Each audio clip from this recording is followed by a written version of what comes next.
안녕하세요. 저는 오늘 웨비나 발표를 맡은 프로토텍의 노두숙 이사입니다.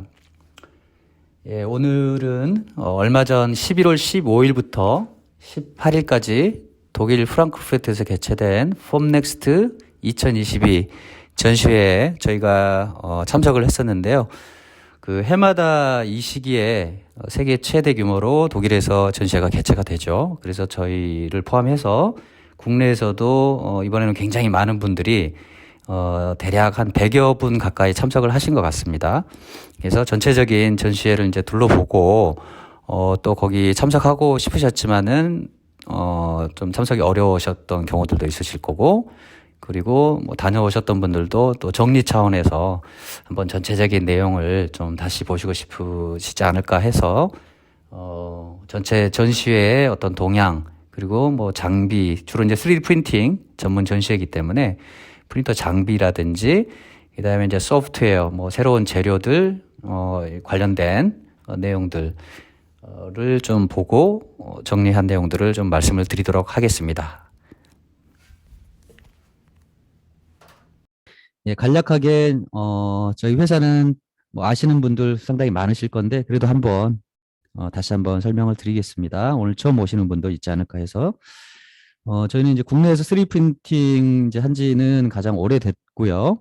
예, 설립은 2005년이지만 실제로는 그 전부터 대표님께서 이제 프린팅을 국내에 도입을 하고 하는 부분들이 있었습니다. 그래서 현재까지 누적으로 산업용 3D 프린터 1000대 이상 국내 고객들께 이제 공급을 하고 장비 관리를 지금 겸하고 있습니다. 이 회사는 저희 서울 구로 쪽에 독산역 근처에 있고요. 대구에 사무소를 두고 상주 인력을 배치를 하고 있습니다. 크게 저희가 하고 있는 업무는 이렇게 한 4가지 정도로 나눠봤습니다. 그래서 3D 프린터에 대한 부분, 3차원 스캐너에 대한 부분, 그리고 그리고 3D 프린팅 그 제작 업무 및 또 설계, 설계 업무들 좀 겸하고 있고, 그다음 3D 프린팅에 일반적으로 쓰이는 몇 가지 좀 많이 쓰이는 소프트웨어들이 좀 있습니다. 또는 이제 3D 스캐너 쪽에 스캔을 하고 나서 그걸 이제 설계를 이용을 한다든지 아니면 치수 검사를 한다든지 할 때는 별도의 그런 전용 소프트웨어들을 사용을 하게 되는데, 그런 소프트웨어 공급까지 같이 겸해서 하고 있습니다. 그래서 이제 3D 프린터 중에는 이제 금속 프린터, 비금속 프린터, 다양한 프린터가 있죠. 그 중에서 이제 저희가 하고 있는 거는 스트라타시스라는 미국의 전 세계적으로 좀 유명한 비금속 프린터 국내에 공급을 하고 있고요. 그 다음에 금속 프린터 부분은 이제 독일의 그 레이저 전문 회사인 트럼프라는 회사, 여기 이제 내년에 100년이 되는 회사인데요. 굉장히 회사가 큽니다. 그래서 레이저 기술을 가지고 금속 프린터를 뭐 DED, PBF 이런 양쪽으로 다 제작을 하고 있는 회사에 한국 쪽에 활동을 하고 있고, 또 다른 금속 프린터인 데스크탑 메탈이라는 여기는 이제 좀 레이저를 사용하지 않는 3D 프린팅 방식을 채택을 하고 있습니다. 그래서 조금 더 빠르게 생산하는 개념으로 해서 마지막에 신터링 과정을 거쳐서 하는 쪽으로 특화해서 금속 프린터를 제조하는 회사에 한국 또 총판으로 활동을 하고 있고요. 마지막으로는 또 위에 있는 독일의 그 트럼프라는 회사, 굉장히 유명하지만은 여기는 이제 어떻게 보면은 뭐 자동차로 얘기하면 좀 하이엔드, 그다음에 이제 또 일부 이제 고객들은 버짓이 이제 크지 않을 경우 그냥 연구 목적으로 소형 프린터를 필요로 한다든지 아니면은 뭐 한 300mm 이상도 필요한데 좀 금액이 좀 좋은, 부담이 적은 뭐 프린터가 필요로 하실 때를 대비해서 저희가 미국의 이제 그 익젝트 메탈이라고 하는 금속 프린터 업체와 이제 최근에 한국에 공급 계약을 맺었습니다. 3차원 스캐너도 방식별로 이제 다 라인업을 갖추고 있고요. 뭐 핸디 방식, 고정형, 광대형, 뭐 여러 가지 방식들이 있겠습니다. 이번에 이제 그 폼넥스트 전체적인 이제 그림을 좀 한번 말씀을 드리겠습니다. 그래서 이제 국내에서도 상당히 많은 분들, 고객분들이 좀 참석을 하고 계시죠. 그래서 올해는 작년에는 국내에서 이제 많이들 못 가신 것 같고 코로나 이제 아무래도 방역이 좀 더 타이트했기 때문에 그랬던 부분이 있고, 저희는 이 참석을 했습니다만은 올해 같은 경우에는 상당히 방역이 많이 완화가 되고 뭐 입출국 할 때 검사 부분이 없었어요. 그래서 국내에서 대략 저희가 다 카운트를 하기는 어렵지만 대략 저희가 만나 뵀던 분들, 현지에서 만나 뵀던 분들, 그다음에 또 추정을 하건대 대략 한 100여 분 안팎 정도는 방문을 하시지 않았을까 싶습니다. 그래서 뭐 대기업, 중소기업, 뭐 그다음에 기관, 예, 여러 군 쪽에서도 3D 프린팅이 요즘에 이제 좀 이슈 사항들이기 때문에 예, 그런 부분들이 많이 참석을 하셔서 어, 전체 전 세계 동향에 대해서 좀 확인을 하신 것 같습니다.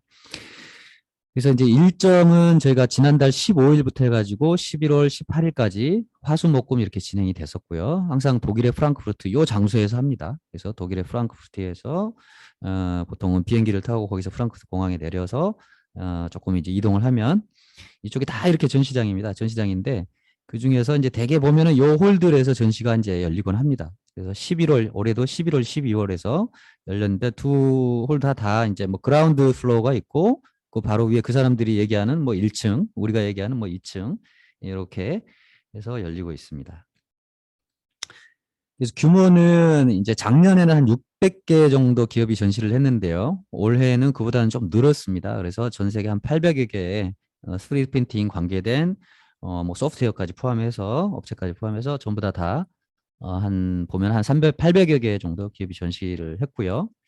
근데 이제 중국 기업은 이번에 이제 코로나가 좀 중국이 이때까지만 하더라도 요즘에 조금 이제 며칠 사이에 완화를 하는 것 같은데 워낙에 타이트하게 관리를 했기 때문에 중국 기업들은 참석을 하지는 못했습니다. 이번에는. 네. 그 전체적인 어떤 그 정량적인 수치로 보면은 올해는 아까 말씀드렸던 것처럼 802개의 전시 업체가 전시를 했고 약 한 3만 명 정도 방문객이 집계가 됐고요. 어, 그리고 이제 뭐 총 시간은 아까 화수목금해서 뭐 전 시간이 한 47시간 정도 전시를 한 걸로 되어 있습니다. 그래서 전년 대비 보면 전시 업체 수는 아까 600개, 전년에 600개 정도 됐다고 그랬으니까 한 32%, 그다음에 방문객은 66%, 방문객이 올해 굉장히 많았던 것 같아요. 저희가 현지에서 봐도. 그다음에 이제 공간은 뭐 전년보다 한 34%더 확대해서 전시를 하게 됐었습니다. 전체적인 이제 폼넥스트 이 3D 프린팅 전 세계 이제 동향을 보면 뭐 3D 프린터 이제 국내에서도 많은 분들께서 3D 프린터라는 말을 들어보시고 사용도 해보시고 좀 더 깊게 알고 계시고 한 분들 많이 있습니다. 하지만은 대체적으로 보면은 이제 우리나라에서는 전 세계 시장보다 좀 성장률이 최근 들어서 좀 낮죠. 그 이유는 이게 3D 프린터에 대한 어떤 기대치가 예전에 한 10여 년 전쯤, 10년 전쯤이죠. 그때 이제 매스컴에서 이제 3D 프린터에 대한 얘기를 이제 꺼내고 하니까, 물론 3D 프린터는 그 한 20여 년 전부터, 지금으로부터 한 30여 년 벌써 됐지만은, 그 상용화되어 있는 기술들이 있었지만은 워낙에 이제 그 당시에는 고가기도 하고, 일반인들이 알게 된 계기가 이제 대개 이제 그 퍼스널용 프린터들이 기본 개념 특허가 이제 풀리면서 특히 이제 FDM 방식 하면 다 저가형으로만 알고 계시는데 그런 뭐 100만 원짜리, 200만 원짜리, 뭐 심지어는 몇십만 원짜리 이런 프린터들에 많이 노출을 하게 되는 거죠. 근데 뭐든지 그 산업용이 있고 퍼스널용이 있지 않습니까? 일반 제품 중에도 다 목적이 있는 건데 그런 조그만 프린터들을 기업의 뭐 시제품에 이용을 하려다 보니 품질이 이제 개런티가 좀 힘들죠. 안에 내부의 구조들이나 이런 부분이 그냥 단순한 구조로 되어 있기 때문에 열 변형이나 이런 부분을 잡기도 어렵고 그래서 그런 부분들 때문에 거기에 노출이 이제 상당 기간 되다 보니까 얘기들은 많은데 실질적으로는 이제 거기에 이제 실망을 하게 되죠. 그런 저가형 프린터들에 이제 노출이 되고 하시다 보니까 그래서 그 부분이 이제 한계점인 걸로 이제 인식을 하시고는 그 뒤부터는 이제 찾아보지도 않은 분들이 많거든요. 주변에도 뭐 3D 프린터 내가 다 아는데 안 된다라고 하시는 분들이 있는데 실제로 전 세계 동향을 보면 또 그렇지는 않습니다. 그렇지는 않고 속도가 이제 성장률이 지금까지 가파르게 성장해왔던 거 대비 이제 약간의 성장률은 좀 낮긴 하지만 전 세계 성장률은 우리나라보다 훨씬 더 높습니다. 예, 그런 부분을 보면 이제 우리 국내에도 어떤 그 이게 모든 거를 다 해결해 주리라는 기대감을 이제 가지면 안 될 것 같고 하지만은 이 3D 프린터라는 게 아무것도 뭐 도움이 안 되는 그런 건 절대 아니겠죠. 그죠? 예. 그런 부분들은 이미 전 세계적으로 검증이 돼서 가고 있는 거기 때문에 저희가 그런 동향들을 잘 보고 우리가 필요한 부분들을 선택해서 활용을 잘 하면 될 것 같습니다. 그래서 이제 그 전체적인 테마는 역시나 이제 3D 프린터가 이제 기존에는 시제품 제작 이런 용도 위주로 이제 속도 측면이라든지 어떤 그 효율성 측면에서 좀 제약이 있었던 게 사실이기 때문에 그런 쪽에 주로 이제 이용이 되어 왔었다면은 점차적으로 이렇게 보면은 속도라든가 뭐 퀄리티 기술 방식이라든가 여러 가지 변화들이 있죠. 항상. 그래서 거기에 따라서 그런 기술을 이용해서 이제 생산 쪽으로, 매니팩처링 쪽에 좀 접목하려는 움직임들을 전 세계에서는 이미 활발하게 활동을 하고 있고, 국내도 역시 전 세계 테마의 그 AM, 그 Additive Manufacturing 2.0 이라는 용어를 요즘에 쓰는데, AM 2.0 시대에 맞춰서 제조 현장에 좀 더 이제 확대를 하려고 하는 국내에도 이제 많은 이제 노력들이 있는 것 같습니다. 그래서 이거는 이제 뭐 저희가 뭐 인더스트리 4.0이다, 뭐 3.0이다, 4.0이다 이런 표현들을 하죠. 근데 거기하고 어떤 개념을 궤를 좀 비슷하게 생각을 해볼 수 있을 것 같아서 좀 슬라이드를 좀 띄워봤습니다. 그래서 뭐 다 아시겠지만은 뭐 산업혁명 이전의 시대, 그다음에 초기 이제 기계화 시대, 그다음에 그로 인한 뭐 대량 양산 시대, 그다음에 이제 좀 자동화로 갈 거고 2000년대 들어서는 그리고 이제 요즘에 뭐 AI 뭐 이런 기반으로 해가지고 이제 스스로 판단을 해서 뭔가 그 자율화, 스마트 매니팩처링 여기까지 접목이 되는 그런 단계에 와 있는 것 같습니다. 일반적인 제조 산업이. 그래서 여기에 발맞춰서 3D 프린팅도 연계돼서 이제 생산 현장에 접목이 되는 분위기다라고 보시면 될 것 같습니다.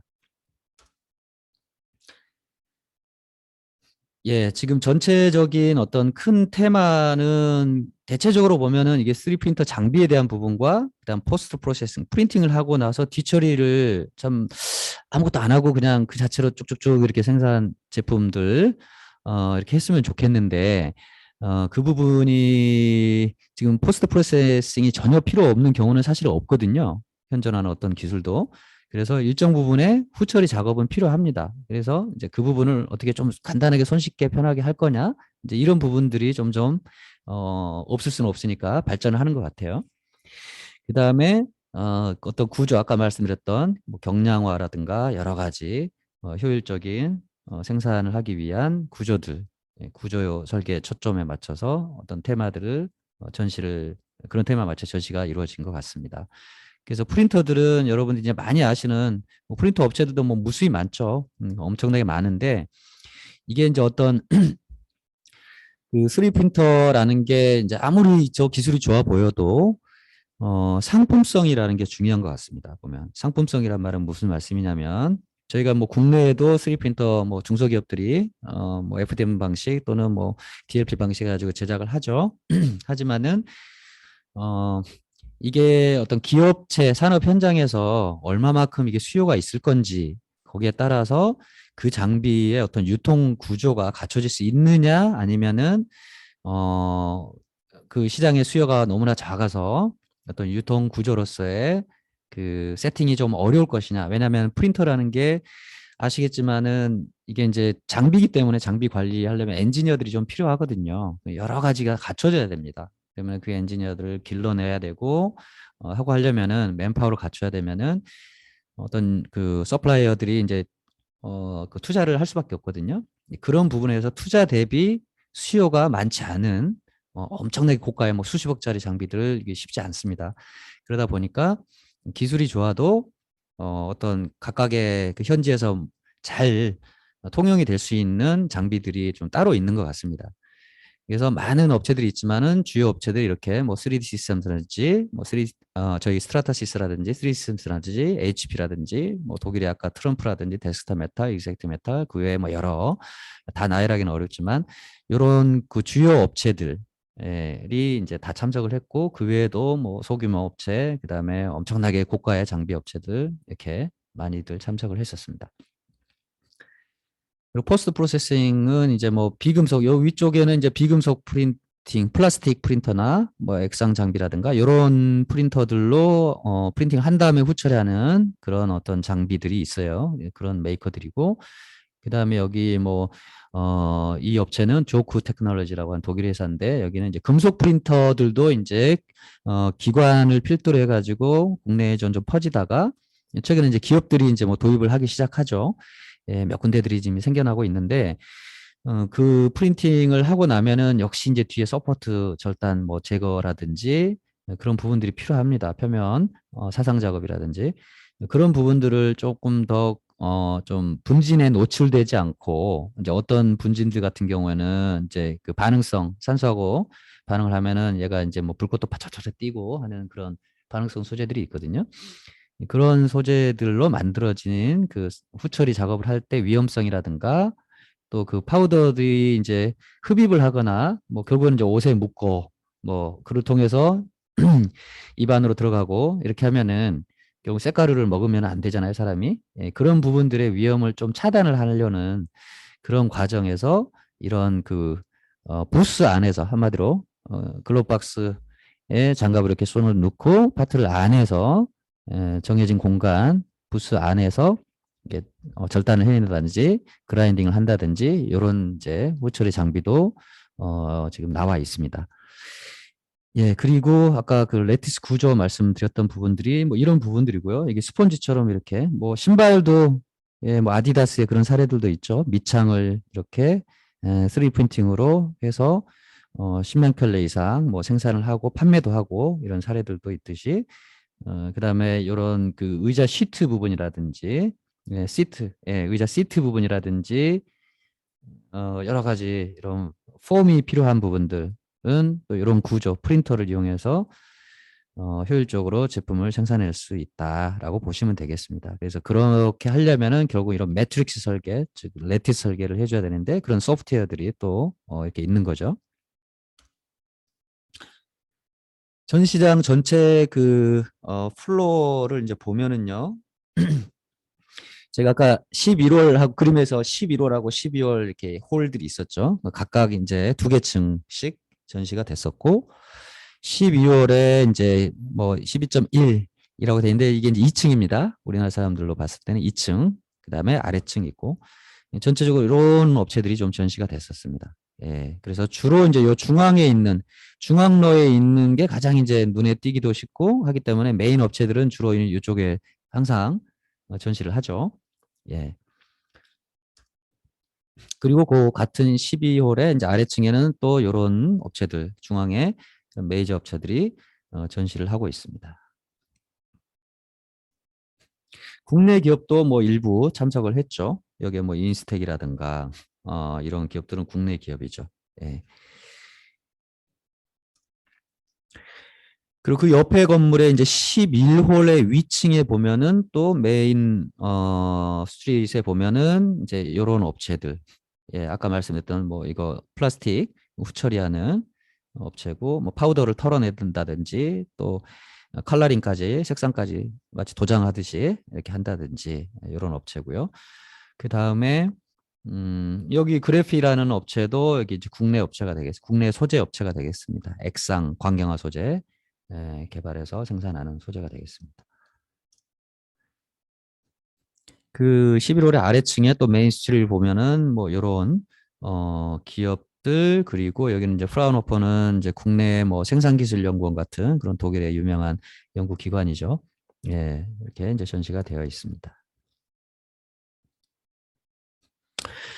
그리고 이제 폼넥스트가 이제 내년 내후년 계획까지 이미 일정이 세팅이 되어 있습니다. 예, 끝난 지 얼마 안 됐지만 그래서 내년에는 항상 11월 달에 이렇게 합니다. 그래서 내년에는 11월 7일부터 해가지고 11일까지 7, 8, 9, 10, 11 이제 5일간 진행을 하는 거고요. 2024년에는 4일간 진행할 계획으로 지금 확정이 되어 있다고 합니다. 그래서 저희 프로토텍은 이제 내년에도 참석을 할 거고 근데 이제 그 고객들 분께서 한국 분들이 이제 그 개별적으로 혼자 가시는 경우들이 있어요. 혼자 가시다 보면 아무래도 조금 쓸쓸하기도 하고, 예, 그러실 것 같기도 하고, 또 이제 어떻게 보면 이제 이쪽 분야의 전문 그 제조사들은 아니시고 고객 장비를 사용하시거나 하는 이제 입장이시기 때문에 디테일하게 이 알고 가시면은 사실은 아는 만큼 보이잖아요. 뭐든지. 예, 근데 그 깊이 있게 이제 사실은 이제 다 파고들고 이제 파악을 하고 가시기가 좀 어렵기 때문에 보통은 이제 저희 같은 이쪽에서 이제 오랫동안 일을 하는 회사들을 통해서 한번 문의를 주시면 같이 저희가 갈 때 같이 현지에서 이렇게 저희가 안내를 해드리고 저쪽에 한번 안내를 해달라 그러시면 저희가 뭐 그쪽 가서 또 상세하게 설명드리고 그렇기도 합니다. 그래서 혹시 또 2023년 내년에 참관을 한번 해보실 계획이 있으시면은 저희 회사에 그때그때 전화를 주셔서 말씀해 주시면은 그 일정이랑 맞춰가지고 한번 같이 투어를 했으면 좋겠습니다. 그 대분류로 말씀드렸던 순서에 말씀드렸던 그 폴리머, 예, 그 비금속 프린터죠. 이쪽에 먼저 설명을 드릴게요. 예, 보시면은 이런 이제 FDM 방식, 아까 저가의 FDM 퍼스널용 말고 기업들이 정말 제대로 쓸 수 있는 장비들 있죠. 예, 그런 장비들 중에도 이게 사이즈가 이렇게 커진다고 다 뭐 크기만 보고 어떤 분들은 1m짜리 뭐 이렇게 하면은 다 좋은 줄 알고 계시는데 예, 그렇진 않죠. 아무리 1m여도 변형이 일어나서 뭐 페일이 나기도 하고 그다음에 치수가 안 맞고 그러면 이제 큰 의미가 없는 경우도 있기 때문에 최근에 이제 뭐 특히 중국 장비들 가지고 뭐 기관이라든가 이런데 저가 장비들이 이렇게 뭐 사양 대충 사이즈 얼마 이상 이렇게 보면은 그거 가지고 들어가고 하는 경우들이 있어요. 근데 그게 실질적으로 고객사 쪽에서 지금 품질이 문제가 생겨서 지금 큰 문제가 되는 경우들이 음, 좀 발생을 하고 있습니다. 그래서 프린터를 혹시라도 도입을 해보시려고 검토하시는 분들은 이제 저희는 항상 그렇게 얘기를 하는데 반드시 예, 반드시 만들어진 그 샘플만을 보시지 마시고 본인들이 제작을 해보실 가장 복잡한 형상들 이걸 가지고 한번 테스트를 해보셔야 돼요. 예, 테스트를 하셔서 비교 테스트를 해보시는 거죠. 예를 들면 200만 원짜리하고 3천만 원짜리하고 어느 정도 도대체 차이가 나는 건지 한번 비교는 해보셔야 될 거잖아요. 그래서 이제 요청을 하시면은 웬만하면 저희가 이제 제작을 해드립니다. 예, 그래서 그걸 보시고 비교를 하시고 맞는 거를 하셔야지 아무리 싸다고 해서 그게 저 도움이 안 되면은 이제 전혀 의미가 없잖아요. 그래서 그런 프린터들은 이제 좀 구분을 해서 평가를 하시면 좋을 것 같습니다. 그래서 여기 이제 기업에서 쓰는 이제 장비들 중에도 이렇게 좀 성능도 만족을 하면서 대형으로 가면은 상당히 금액이 좀 높죠. 수억 원 이렇게 됐는데 지금 최근에 이제 스트라타시스 F770이라는 이게 장비인데 여기는 1m 뭐 610, 610 가로 세로 높이 이렇게 제작을 합니다. 근데 기존의 어떤 장비의 한 4분의 1 금액, 기존에 이제 그 F900이라는 장비가 있었는데 그 장비의 약 4분의 1 금액으로 해서 지금 공급을 하고 있습니다. 예. 그래서 이제 이런 장비들 가지고 대개는 이런 대형물들까지 이제 제작을 하는 거죠. 하고 또 러버의 말랑말랑한 재질을 이용해서 어떤 일러스틱한 부품들도 제작을 하실 수가 있고 그 다음에 뭐 지그라든지 여러 가지 뭐 최종 부품까지 뭐 제작을 하시고 합니다. 그래서 지그 같은 거 여기는 이제 뭐 자동차의 뭐 인테이크 쪽에 들어가는 뭐 자바라 비슷한 여기 연질 젤로로 만들었고 그리고 조립을 합니다. 그 다음에 요런 게 이제 지그죠, 지그 의 사례인데 이런 파이프가 있으면 파이프를 절곡을 해서 생산을 하는데 이게 각도 조절이 상당히 이제 어렵거든요. 치수 뭐 길이 조절보다 각도는 0.5도만 틀어져도 길이가 길면 이제 저쪽 가면 몇 미리가 막 틀어지기도 하고 그러니까 그래서 그런 부분들을 이제 검사를 양품인지 절곡이 잘 됐는지 불량인지 가려내려면 어떤 파이프 검사하는 그런 지그들이 현장에 필요합니다. 예, 그걸 일일이 손으로 뭐 캘리퍼스로 제거하는 게 아니고 그래서 어디에 딱 꼽아보고 예, 고, 노고 판단하는 고, 노고 게이지처럼 이렇게 하는 지그들이 이제 사용이 되죠. 근데 그런 지그들을 이렇게 공면이기 때문에 그런 지그들 만드는 것도 상당히 어려움이 있거든요. 비용도 많이 들고. 그래서 이런 3D 프린터로 특화 설계를 해서 아주 간단하고 빠르고 저렴하게 만들어 현장에 활용하는 이런 사례들도 있습니다. 그래서 이제 여기에 보시면은 이렇게 텐트처럼 이렇게 쳐 있죠. 이렇게 지붕처럼. 이게 의미가 있는 겁니다. 이렇게 이제 어떤 일반적인 3D 프린팅 방식은 이렇게 한 45도, 하늘을 바라보는 쪽을 봤을 때 45도 요 이내의 각도이면은 보통 지지대가 필요 없이 이렇게 쌓고 올라가서 이렇게 올라갑니다. 근데 이 각이 살짝 누워버리면은 예, 뭐 원형이라든지 그냥 사각형이라든지 이런 식으로 이제 이렇게 홀을 파주게 되면 잘 쌓아 올라가다가 천정 부분 건너뛸 때 얘가 무너지거든요. 그래서 그 무너지지 않게 하기 위해서 얘가 스스로 지지대들을 막 기둥처럼 이렇게 쌓아서 올라갈 수밖에 없습니다. 그러면 그 부분은 또 제거한다고 이렇게 또 애로사항이 있고 시간을 투입해야 되고 하는데 불필요한 부분 쌓느라고 또 재료도 소모할 거고 시간도 더 걸리겠죠. 제작 시간이. 그거를 원천 봉쇄를 하는 거죠. 그래서 아예 설계할 때 이런 특히 제품에는 이런 거를 이제 뭐 내 마음대로 설계는 하는 어렵지만 지그 픽스처류는 그 뭐 대량으로 하는 개념이 아니잖아요. 그래서 특히 지그 설계를 하시는 분들은 이런 방법을 통해서 불필요한 부분을 살을 빼버리시면 굉장히 저렴하게 빠르게 이렇게 지그를 만들어서 현장에 투입을 할 수가 있습니다. 그래서 예를 들면은 요 정도의 제품 같은 경우는 이런 프린터로 제작을 하게 되면 대략 한 10시간 이내에 그 정도의 뭐 재료 여기 투입되는 재료량은 이제 몇만 원 정도 투입해서 서포트 없이 이렇게 간단하게 지그를 만들어 쓰실 수가 있습니다. 또 하나는 이제 지그 여기는 이제 픽스처인데 픽스처. 예. 여기는 어떤 요런 형상, 지금 이 형상이 가운데 부분 예, 알루미늄 자재입니다. 부품인데 얘를 밀링 이제 가공을 하고 싶은 거예요. 밀링 가공하고 중간에 이제 홀도 파고 싶고 가공을 하고 싶은데 홀을 뚫려면 드릴로 이제 홀을 파야 되겠죠. 그러려면 옆에 이제 픽스처가 필요합니다. 뭔가 고정을 시켜줘야 잡아줘야 돼요. 잡아줄 때 이 플라스틱 재료로 얘를 이제 픽스처를 만든다는 거죠. 3D 프린팅으로 만들어서 위에서 드릴로 구멍을 뚫고 하는데 사용하는 그런 사례들이 되겠습니다. 그래서 이제 그때 플라스틱 쓰려면은 뭐 ABS 보통 가장 많이 쓰는 게 ABS, 뭐 PLA 이런 플라스틱류들의 3D 프린터에 많이 쓰는데 그 정도는 조금은 약하죠. 약하기 때문에 거기에다가 보통은 이제 요즘에는 탄소 섬유를 좀 섞죠. 섞어서 좀 더 강하게 강한 재질을 3D 프린터에서 이용할 수 있게끔 이제 재료들이 출시가 되어 있습니다. 그래서 그런 재료들을 이용해서 이렇게 픽처를 제작하면 상당히 강도를 고강도의 어떤 픽처들까지도 만들어서 사용할 수가 있습니다. 그다음에 이제 여기는 지금 새로 이게 출시를 하는 이제 소재라고 해요. 그래서 이 소재는 그 전에 이제 고강도 재료 중에 아주 특수 플라스틱 중에 3D 프린팅에 쓰는 특수 플라스틱 중에 그 울템이라는 재료가 있죠. 울템이라는 재료가 있는데 이거 열변 온도도 높고 강도도 굉장히 좋고 그다음에 어떤 그 독성 물질들이 화재가 났을 경우에 특히 비행기, 항공기 안에 화재가 났을 경우 대비해서는 플라스틱들이 많이 부품들이 있지만은 일반 ABS라든가 이런 플라스틱 쓰면 절대로 안 됩니다. 예, 항공기 화재가 났을 때 대비를 해야 되기 때문에 그런 FST 인증을 받은 그런 플라스틱만 사용하게끔 되어 있습니다. 그래서 그 소재들 중에 3D 프린터 소재 중에 유일하게 현재까지는 그 항공기 인증을 받은 소재가 울템이라는 소재였거든요.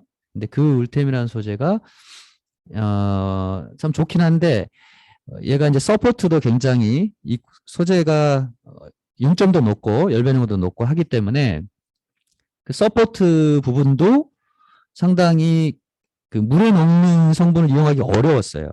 그간에는 서포트를 이제 수용성으로 물에 이제 녹이고 하는데 산업용 장비들은 그 소재들을 이제 이런 울템 소재는 수용성 서포트가 어려워서 다 손으로 떼내었어야 되는데 이번에 출시된 요 빅트레스 200이라고 하는 재료라고 합니다. 이 재료는 수용성 서포트를 쓸 수가 있다. 울템만큼의 강도를 가지고 있는 소재입니다. 예, 그래서 이런 좀 변화들이 좀 있는 것 같습니다. 그 다음에 또 그 FDM 방식 말고 광경화 방식들 여러 가지가 있지만 그 중에 제팅 방식 기술들이 또 있죠. 그 제팅 방식 기술 중에 이 풀 컬러까지 프린팅을 할 수 있는 프린터가 이번에 또 전시가 되어 있었고요. 그래서 여기 보시면은 이 사진에 보시면 이 용기류들입니다. 이렇게 용기류들 보면은 딱 보시면은 지금 병이 하나, 둘, 세 개 있죠. 예, 위스키 병이 세 개 있는데 이 중에서 여기에 살짝 이제 비어 있는 얘가 이제 진짜 위스키고요. 그다음에 옆에 3D 프린팅으로 얘하고 얘는 제작을 한 겁니다. 예, 얘는 이제 반 나눠서 이제 보여주려고 하는 거고. 그래서 얘하고 얘만 봤을 때는 뭐 그 안에 텍스처링까지 예, 글자 부분이나 뭐 여러 가지 표면 질감 이런 부분들도 표현이 되기 때문에 음, 어, 딱 얼핏 봐서는 잘 구분이 쉽지가 않을 정도의 퀄리티의 어떤 패키징을 이제 시대작 하실 수가 있게 되는 거죠. 그다음에 여기도 마찬가지로 그런 패키징 용기류 제작하는 음료, 뭐 식음료 회사라든지 이런 데들은 이런 샘플을 하나 제작하는 게 사실은 그간의 공정도 좀 외주 공정을 주게 되면은 상당한 시간도 필요하고 또 제작비도 상당하기 때문에 요즘에 3D 프린터로 이렇게 빨리빨리 해서 검증을 하고 계십니다. 그다음에 그 옆에는 이제 그 덴탈 쪽이죠. 예, 덴탈 쪽에도 3D 프린터가 굉장히 많이 쓰이죠. 예, 산업 전체 분야에서 아마 덴탈 분야의 3D 프린터가 퍼진 속도가 가장 크지 않을까 싶습니다. 제 생각에는. 왜냐하면은 이유라고 하면은 이제 100% 커스텀 메이드이기 때문에 예, 사람마다 이빨 모양이 다 다르고 그 다음에 한 사람의 치아도 1번 치아, 2번 치아 다 모양이 다를 수밖에 없습니다. 그래서 각각에 맞는 어떤 여러 가지 치아 모형들을 제작을 하고 뭐 브릿지라든지 크라운 이런 것들을 만들 때 그런 모델들이 필요하거든요. 그 모델 제작을 이렇게 여러 개를 한 판에 해서 이렇게 만드는 그런 사례들이 되겠습니다. 또 그 덴탈 쪽에는 그 스플린트라고 그래서 그 이갈이 있죠. 밤에 이렇게 이를 갈잖아요. 이를 가는 사람들이 있으면 이제 밤에 잘 때 계속 이렇게 갈다 보면은 이빨이 이제 마모가 되겠죠. 이제 그거를 방지하기 위해서 이게 스플린트라는 걸 끼우고 자기도 합니다. 그런 스플린트를 이런 3D 프린터를 이용해서 맞춤 제작해서 사용하는 경우들도 여기에 사례 중에는 포함이 되어 있습니다. 그리고 또 이런 풀컬러 프린터를 이용하다 보면 또 새로운 어떤 활용 분야들이 좀 있는 거죠. 예를 들면 여기는 이제 패브릭스라는 어떤 기능을 사용한 전시물들입니다. 그래서 말 그대로 가죽이라든지 어떤 모직류라든지 이런 부분들을 쭉 펴서 깔아놓고 그 위에다가 광경화 소재를 이용해서 색상 멀티머티를 이용해서 컬러풀하게 이렇게 바로 프린팅을 하는 거죠. 그래서 이렇게 해서 여기 이제 몇 개 몇 개 이렇게 나눠서 원단 사이즈가 대략 한 500mm 가까이 이제 제작할 수가 있는데 그것들을 프린팅한 다음에 결국은 이제 이어서 이런 패션류들을 제작을 한다든지 그렇게 되면 이제 염색 공정이나 여러 가지 복잡한 공정들이 좀 생략이 되고 빨리빨리 뭔가 의류들을 제작할 수가 있겠죠. 그다음에 자동차 쪽 또 마찬가지로 요즘에는 이런 그 가죽 위에다가 프린팅을 하는 그런 사례들이 지금 해외 쪽에서 생겨나고 있고 국내에서도 관심들을 상당히 이제 가지고 계시는 것 같습니다. 그래서 이런 사례들입니다. 그래서 옆에 이제 도어 트림 이쪽에 이런 부분들이 천 위에다가 프린팅을 한 다음에 예, 어, 천을 갖다가 위에다 입힌 거죠. 사철밀 위에 천을 덮어 씌운 거고 여기도 마찬가지로 그런 거고 여기는 이제 뭐 기어 쪽, 예, 기어부 쪽에 어, 여기 요런 부분들이 주변에 예, 패브릭으로 이렇게 프린팅한 다음에 감싼 그런 사례가 되겠습니다. 그다음에 이제 아무래도 기존의 3D 프린팅이 이제 FDM이라든가 뭐 SLA라든가 이런 부분들 광경화 방식 이런 부분들 위주가 좀 많았던 게 사실이고 고객들은 현장에서는 이제 3D 프린터를 생산에 이용을 하려고 하시는 니즈가 이제 점점 늘어나니까 요즘에는 이제 분말을 비금속 프린터 중에도 파우더 기반으로 해가지고 이런 식으로 다층의 구조를 한 번에 프린팅을 하죠. 네, 그래서 깔고 그다음에 어떤 그 에이전트를 뿌립니다. 에이전트를 촉매제 역할을 하는 일정의 그 광원 에너지를 받으면 얘가 촉매제 역할을 해서 파우더들을 약간 멜팅해주는 이제 그런 원리라고 보시면 되겠습니다. 그렇게 해서 다층으로 쌓아서 이렇게 한꺼번에 이런 커넥터류라든가 이런 부분들을 대량으로 생산할 수 있는 그런 기술이 되겠습니다. 그래서 여기는 이제 이 장비 같은 경우에는 그 용어들이 다 있죠. 뭐 PBF도 사실은 용어들이 뭐 어떤 데는 PBF라고 하고 어떤 데는 금속 프린터 중에 금속 PBF를 또 뭐 DMLS라고도 하고 DMT라고도 하고 여러 가지 용어들을 씁니다. 예, 쓰는데 이제 이 장비 같은 경우는 사프라는 이제 명칭으로 기술을 좀 정의를 하고 뭐 셀렉티브 업소프션 퓨전에서 한마디로 선택적인 뭐 흡수가 이제 아까 그 에이전트를 좀 흡수를 해서 그다음에 광원의 에너지를 이용해서 촉매 역할을 하는 에이전트를 통해서 용융을 한다 이런 개념이 되겠습니다. 그래서 사프 방식으로 부르고 있고 예, 이 장비 같은 경우는 가로 세로 높이가 315, 208, 293mm까지 조형이 가능하게 되겠습니다. 그리고 DLP 방식대 장비들도 상당히 많죠. 전 세계적으로 엄청나게 많고 하지만 이제 조금 더 특화된 하이엔드 DLP, 예, 고성능 DLP들이 뭐 저렴한 장비들이 굉장히 많습니다. 뭐 몇백만 원짜리들이 상당히 많아요. 100만 원 언더의 DLP 프린터들도 있고 중국 장비 일부 있고 그렇습니다. 근데 이제 아무래도 이제 퀄리티 부분에 좀 편차는 좀 있기 때문에 그 좀 더 안정적이고 좀 더 다양한 고성능 소재들을 쓸 수 있는 재료들을 쓸 수 있는 그리고 어떤 파장대를 좀 더 단파장 쪽으로 예.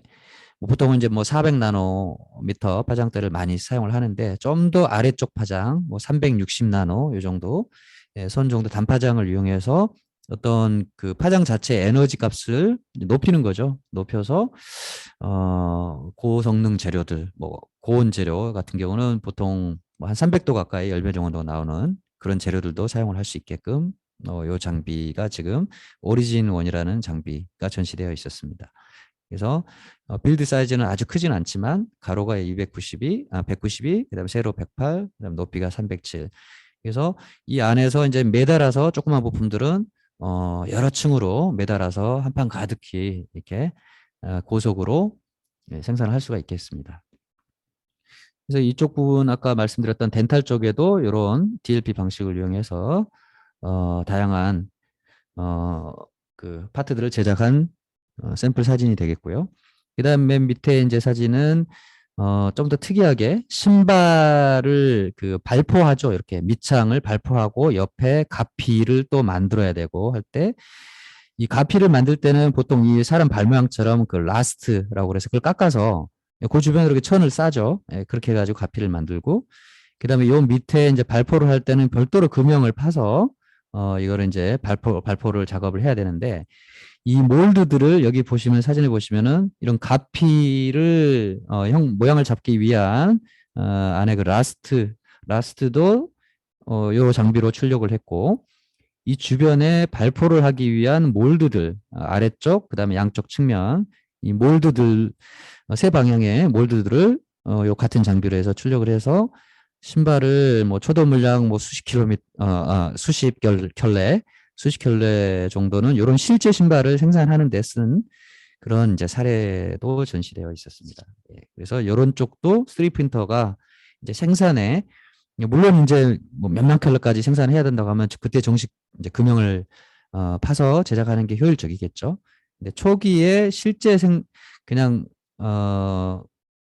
3D 프린팅 소재가 아닌 실제 신발 재료를 이용해서 초도 물량을 한번 검증을 해야 되겠다 할 때는 이런 금형을 파지 않고도 3D 프린팅을 이용해서 몰드를 제작하는 방법도 있겠습니다. 그럼 여기 사진에 보시면 여기 뒤에 지금 이 킥보드 있죠? 킥보드에 지금 이런 부분들 손잡이 부분이나 이런 밑에 이런 부분들이 다 3D 프린팅으로 지금 이 방식으로 제작을 한 겁니다. 그래서 상당히 강도가 좋아야지 사람이 올라가도 부러지지 않겠죠. 예, 그런 정도까지 견디는 재료들을 사용할 수 있겠다라고 말씀드리겠습니다. 그 다음에 뭐 여러분들 많이 아시는 그 SLA 장비, 상당히 이제 800mm, 그 다음에 뭐 450mm 이런 사이즈의 장비들도 전시가 되어 있고, 뭐 사례들은 CD폰만 제작하는 게 아니고 요즘에는 뭐 캐스팅을 한다든지 캐스팅할 때 안에 그 패턴들 있죠. 이렇게 샘물 부어서 이게 녹이면서 태우면서 어, 저 옆에 이제 그 사용주죠. 예, 또는 정밀주죠 해가지고 안쪽에 샘물이 녹아 부으면은 얘가 타 없어지면서 뭔가 캐스팅이 되는 그런 원리에 활용이 되고 있다. 그리고 카본 파이버를 탄소 섬유를 성형을 하는 게 상당히 복잡하죠. 그걸 하려면은 안에 그 만드렐이라고 그러죠. 중간에 있는 부분 모양을 지지해 줘야 되기 때문에 만드렐하고 바깥쪽에 이 몰드 부분들이 다 같이 필요한데 이제 그런 부분들을 이런 SLA 장비를 이용해서 제작을 한 다음에 열을 가하고 그다음에 어느 일정 이상의 열이 가해지면은 이 가운데 이 만드렐 부분은 좀 흐물흐물해지게 됩니다. 그러면은 그런 소재들을 이용하면 그러면 이제 이 흐물흐물해지면 그 가운데 부분을 쏙 빼면 결국에는 이 성형된 카본 파이버 부분만 남겠죠. 예, 그렇게 어떤 카본 파이버를 레이업 하는데 사용을 하기도 합니다. 그다음에 SLA 장비들이 이제 이런 그 풍동 실험할 때 예, 특히 이제 항공 우주 쪽이라든가 이런 때 또 자동차 쪽도 풍동 실험들을 하죠. 다 예, 풍동 실험할 때 모형 제작이 필요한 거죠. 예, 그럴 때 좀 더 표면이 매끈한 게 필요하기 때문에 그때 이 SLA 방식을 이용을 하겠습니다. 그리고 이제 재밌는 거는 뭐 3D 프린터 방식이 뭐 푸드 프린터도 있고 음식을 만드는 초콜릿 바로 적층하는 프린터도 있고 여러 가지가 있죠. 예, 여기는 이제 찰흙을 이용한 진흙으로 찰흙을 위에다가 그냥 이렇게 집어넣습니다. 이렇게. 예. 마치 방앗간에 가면은 가래떡 만드는 원리하고 비슷하다고 보시면 되겠어요. 그래서 이렇게 가지고 진흙을 차를 집어넣고 여기에 투입구입니다. 여기다 집어넣고 그럼 밑으로 이렇게 쑥 내려오면서 얘가 이 관을 통해서 압출을 하는 거죠. 압출을 해서 이렇게 쌓아 올라간다. 이런 뭐 도자기를 만든다든가 이럴 때 이런 방식이 또 좀 요긴 할 것 같아요. 근데 이제 이 노즐이 아주 가늘면은 막히기 때문에 상당히 노즐은 좀 크게 제작을 해야 되고 그러면 결국 요 쌓인 사진에 보시다시피 쌓인 흔적들은 좀 남게 되죠. 그런 부분들을 이제 마무리해서 어떻게 이용을 하시면 되겠습니다. 네. 그다음에 이제 금속 프린터에 대한 동향을 한번 몇 가지 또 정리를 해서 설명드리겠습니다.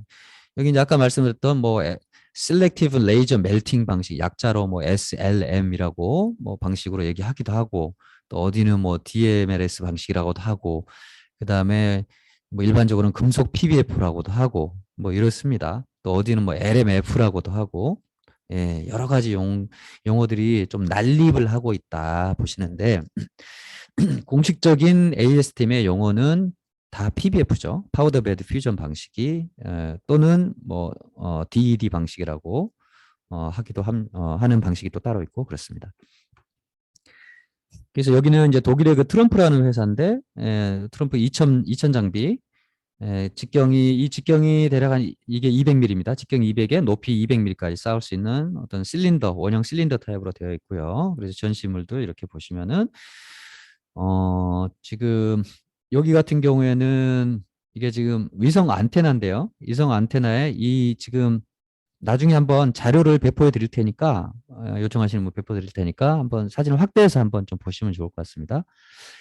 이 살 두께가 0.08mm입니다. 100분의 8mm. 0.08mm. 아주 그러니까 A4 용지가 보통 0.1mm 하잖아요. 그보다도 더 얇게 이게 적층을 이 장비를 이용해서 한 거죠. 예. 그리고 그래서 이제 여기는 이제 이런 어떤 메디칼 쪽, 덴탈 쪽, 이런 쪽에 상당히 좀 적합하게 이렇게 되어 있습니다. 예. 디테일이 상당히 잘 나오고, 그 다음에 이제 여기는 이제 또 독일의 트럼프라는 회사의 그 5000 그린 에디션이라는 장비를 또 새로 전시를 이번에 했더라고요.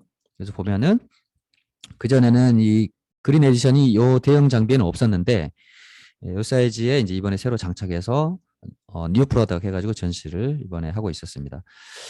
그래서 이제 여기 이 장비의 특징은 좀 연속 생산 하나 하고 수작업으로 빼내고 이런 게 아니라 좀 연이어서 최대 한 4판까지 연이어서 제작할 수 있도록 안에서 작업이 이루어지게끔 이렇게 되어 있고, 그 다음에 그 플레이트 있죠. 요게 플레이트인데 지금은 제작한 다음 밑으로 쑥 내린 형상인데, 요 플레이트를 예열을 충분히 해주게 되면 이 금속 프린팅 쌓아 올라가는 과정 중에 그 온도차, 레이저가 가해지는 위쪽은 상당히 고온의 상태를 유지할 거고, 이미 조형이 끝난 아래쪽은 상당히 빨리 냉각이 되다 보면 이 델타 T 온도차 때문에 뭐 크랙이 생길 수도 있고 그 변형이 발생할 위험성이 굉장히 큽니다.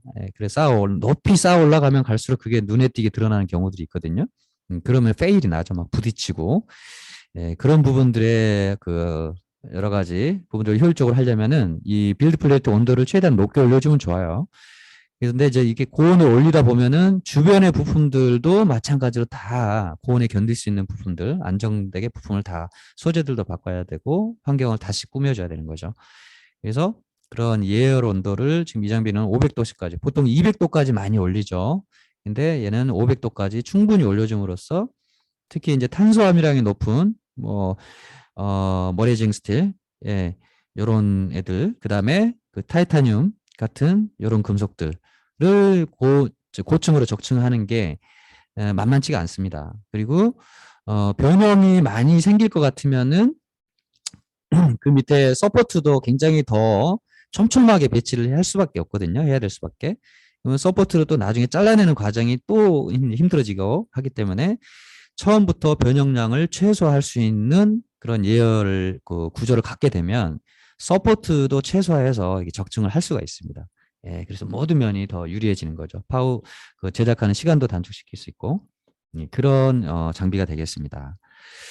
그다음에 이제 이런 그린 에디션이라고 한 거는 이 보통은 금속 프린터 PBF 방식 금속 프린터가 IR 파장이죠. 그런 인프라레드 적외선 파장대 보통은 1070, 1080 나노미터 파장대들을 주로 사용을 하는데 그러다 보면은 이게 반사도가 높은 백금류 그다음 레드 골드라든지 그다음에 특히나 구리 알루미늄도 상당히 반사도가 높죠. 요런 그 소재들을 빌드를 해서 할 때는 일단은 막 튕겨냅니다. 레이저 에너지를 튕겨내고 하기 때문에 그만큼 멜팅이 잘 안 되는 거죠.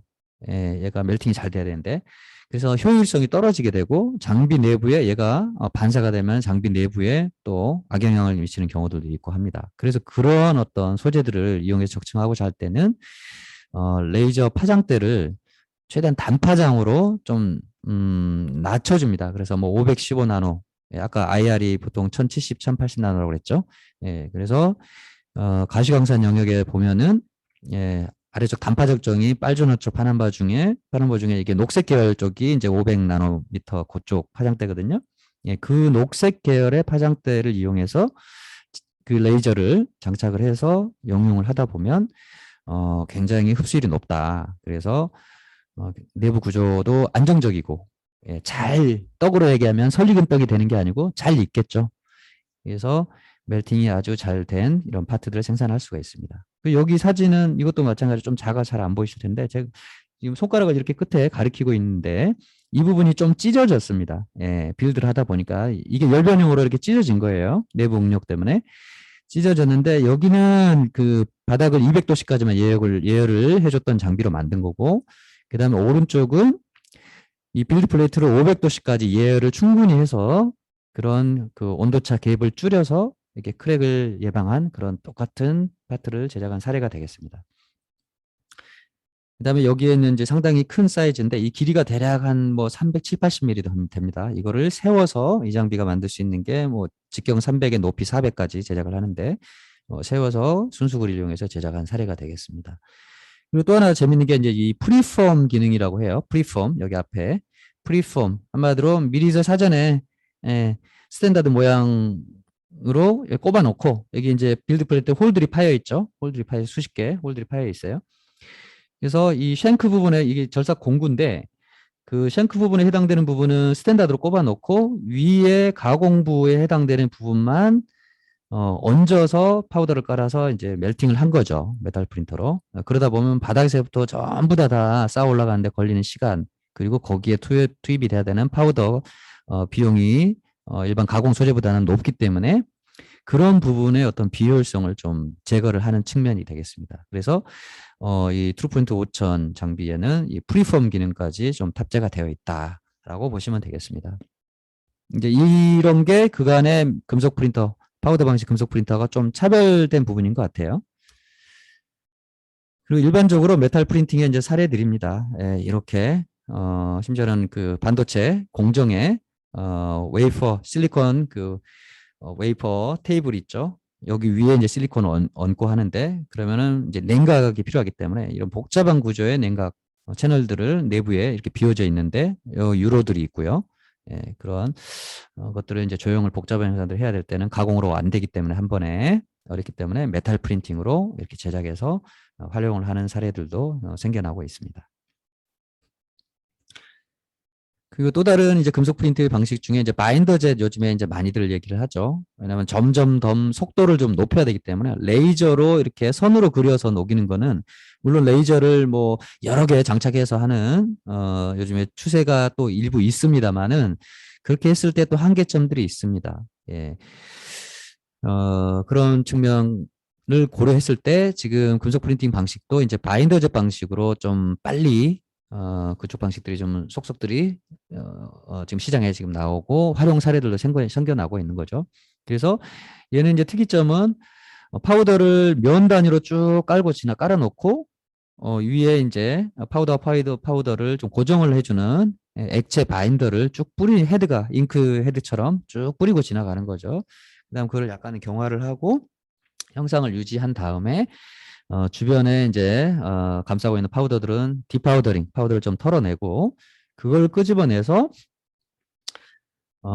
마지막에는 이제 그 소결로 퍼니스에다가 고온의 퍼니스에 집어넣어서 이제 신터링 과정으로 이거를 소결을 시키는 거죠. 한마디로 도자기 굽는다 생각하시면 되겠습니다. 그렇게 해서 대량의 어떤 금속 파트들을 생산을 하기 위해 상당히 좋은 그런 방식이 되겠습니다. 그래서 이 디테일 부분도 상당히 여기 보시면은 동전 대비 이게 그 바리깡이죠. 이발할 때 쓰는 이런 엣지들이 잘 구현이 되는 것을 보실 수가 있습니다. 특히 이제 이런 밸브류라든지 그다음에 이런 노즐, 연료 노즐부 뭐 이런 부분들에 이제 제작할 때 이제 또 효과들이 상당히 좀 있는 것 같아요. 빠르게 생산을 할 수가 있습니다. 그다음에 이제 같은 장비에 같은 업체 미국의 데스크탑 메탈이라는 그 회사에 같은 플랫폼에다가 이제는 목재 프린팅을 할 수 있게끔 새로운 버전으로 그래서 여기는 이제 포러스트 에디션이라고 그래가지고 한마디로 그 숲이 떠오르시죠. 그래 포레스트가 떠오르시죠. 그래서 이런 포러스트 버전으로 해가지고 에디션을 해서 출시하는 장비가 되겠습니다. 그래서 실제로는 이게 나무 그 목재, 그 폐 목재, 뭐 톱밥을 이용한다 이런 컨셉이 되겠어요.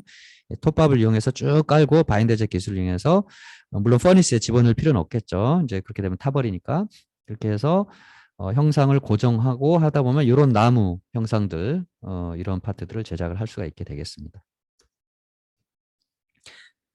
그다음에 이제 또 다른 거는 이제 여기 주물사 프린터죠. 주물사 프린터 역시 이제 같은 회사 데스크탑 메탈이라는 회사인데 여기가 이제 원래는 주물사 프린터를 따로 하던 엑스원이라는 미국의 회사가 있는데 여기를 좀 인수를 했죠. 최근에. 그래서 엑스원 금속 프린팅도 있고 샌드 프린팅 기술도 가지고 있던 엑스원이라는 회사를 전체를 다 머징을 해서 지금은 데스크탑 메탈이라는 회사 이름으로 장비가 공급이 되고 있습니다. 그래서 이 주물사를 이용해서 어떤 그 중자를 만든다든지 샌드 캐스팅에 필요한 사용 주제에 필요한 중자를 만든다든지 아니면은 주변에 몰드를 만든다든지 하는데 활용이 되는 사례들이 있습니다.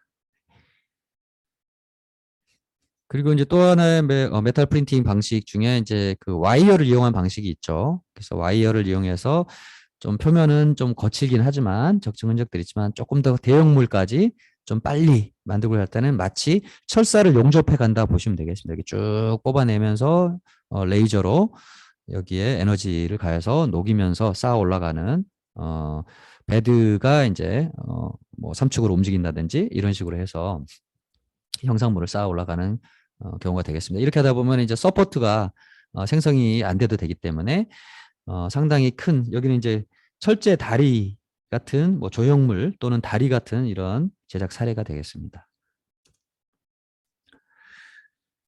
그다음에 세라믹 프린팅 아까 말씀드렸죠. 예, 세라믹 소재들도 이제 항공 부품이라든지 반도체 쪽이라든지 이런 데 많이 쓰입니다. 그래서 이런 세라믹으로 조형을 하는 그런 장비도 전시되어 있었습니다. 아까 말씀드렸던 포스트 프로세싱 장비들, 예, 여기는 파우더를 비금속 프린터에 주변 파우더를 털어낸다든지 아니면 FDM 프린터로 조금 쌓다 보면 적층 흔적들이 남으니까 그거를 좀 훈증을 통해서 조금 살짝 녹인다든지 그래서 좀 부드럽게 만든다든지 아니면은 마지막에 또 그 컬러링을 해야 될 경우 이렇게 맨 오른쪽에 있는 것처럼 이 색깔을 약간 그 남색 계열로 이렇게 컬러링한 사진이 되겠죠.